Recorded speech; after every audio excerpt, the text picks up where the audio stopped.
Dr. Barnes is with me. Stephen, we really would just love to have you really continue to be our advocate and really our fan, our biggest fan. I already liked you on Facebook, by the way, so I'll that's never fantastic. know. It's a 13-year-old who manages the page. So it's a 13-year-old that manages the page, but I've already liked it on Facebook. Cool. So this is our opportunity to go from what we talked about today, which was the planning phase, to now what is next. And as you all heard earlier, Healthy Living Matters it was a 2-year process from 2011 through 2013. We moved into 2014. We have a few more months of our funding that's left from the Houston Endowment. And now our real goal, our real hope, and we, by the way, locked all the doors so you can't leave until you actually fill out your cards, is to really engage all of you in what can we do together to do what you just heard is happening in South Bronx, the kinds of things that we can do with energy. So Dr. Barnes, Ann is going to join me with this, and we're going to really just ask you to just really think about what you or your organization can do together to help us. So I thought it was going to be hard to speak after lunch because people would be tired, but now I'm thinking it's really hard to speak after Stephen because he has so much energy. But this is really about the point where we say, I'm willing to step forward and do something. And those of you who were here last night, and some of you have heard me talk before, I'm a physician. I see adult patients. I see the illnesses that plague them. And it's really about the lost potential that happens when you're chronically ill and you're not able to really live out the life you were intended to live.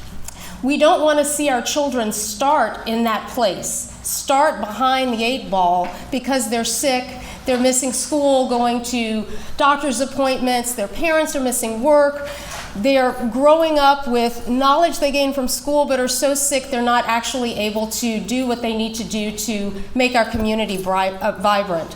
So it is today our opportunity to step forward and to change the environment in which our children live. I love analogies, and so I often think about living a healthy life is like learning a foreign language. How many people in the room speak 2 languages fluently? Okay, a few. How did you learn best your second language? Okay, by using it, by practice, by immersion, right? By hearing it every day, by learning the words to say at the right time. Well, I think that healthy living is going to happen when we immerse ourselves and our children in the language of health. And so I want you to think about what you do every day, what you see every day in our community, and is it immersing you in a language of health or not? And if it is not immersing you in a language of health, then you shouldn't accept that, and you should work to change it. And I love the way he said that. Not accepting things that you cannot change, but changing things that you cannot accept. And we cannot accept our children being sick. We cannot accept that their lives are shorter than our own. We cannot accept that. And we have to step forward and change.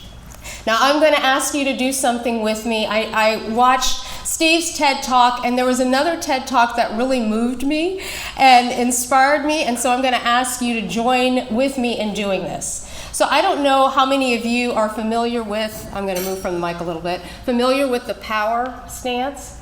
Has anybody seen this TED Talk? A psychologist from Harvard said that you can change the way you think about tackling something that's big, about tackling a mountain, about changing the health of the community by creating in yourself the understanding that you in fact are the Superman or the Superwoman, the Wonder Woman who is coming in to make a change. So I'm going to ask you all to stand up. I'm going to ask you all to assume the position of power. Now, I always think of this as Wonder Woman, but you can think of it as Superman. And if you have a scarf, you can throw it over the back and actually have your cape. But I want you to begin to think about what you do have control over. Not what you don't have control over, but what you do have control over. And think about the fact that within you, you do have the power to make changes. And I want you to think about the people we heard from earlier today, those who made small changes that rippled far beyond what they expected and started touching thousands of students and kids at daycare and teachers and shoppers in Fiesta, and how that is beginning to transform the community in which we live.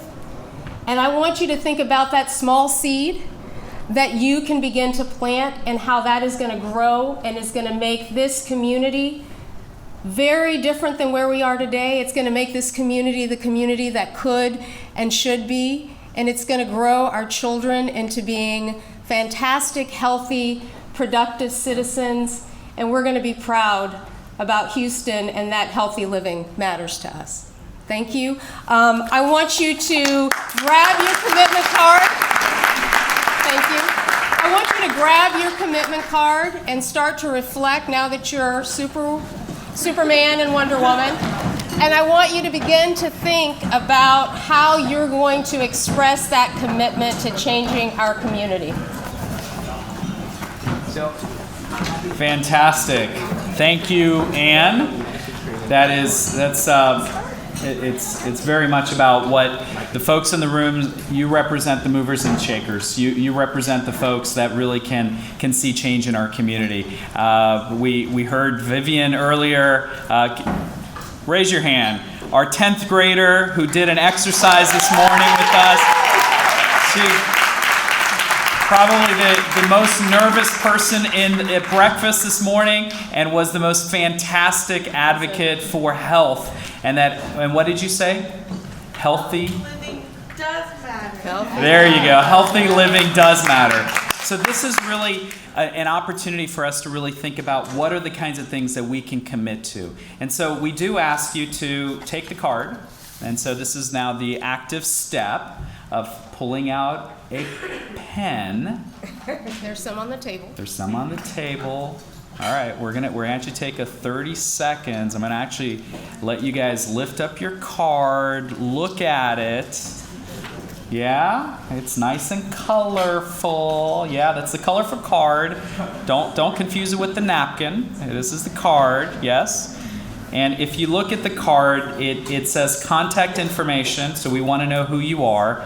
And then we want to know how to match your contact information and you with areas of interest in policy, where you can help, where you think we can connect.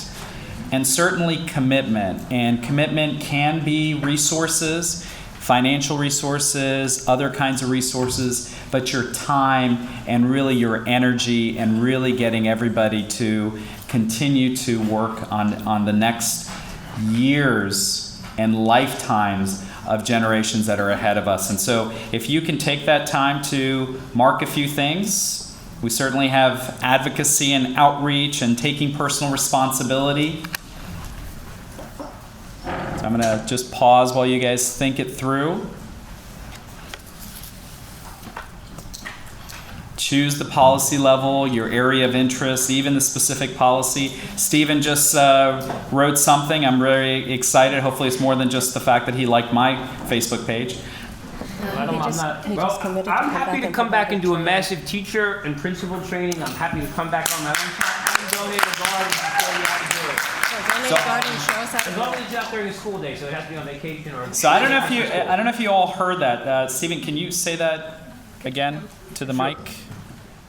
I'm happy to come back to my second favorite city and do a massive teacher training and principal training rooted in Common Core with these tower gardens, and I will donate a garden, but I'll come down and do the whole thing for anybody who wants to learn, whether it's in a boys club or a senior center or a community center, and really teach everyone how to grow their own money. It's a license to print. And let's get involved. Let's do something. Outstanding.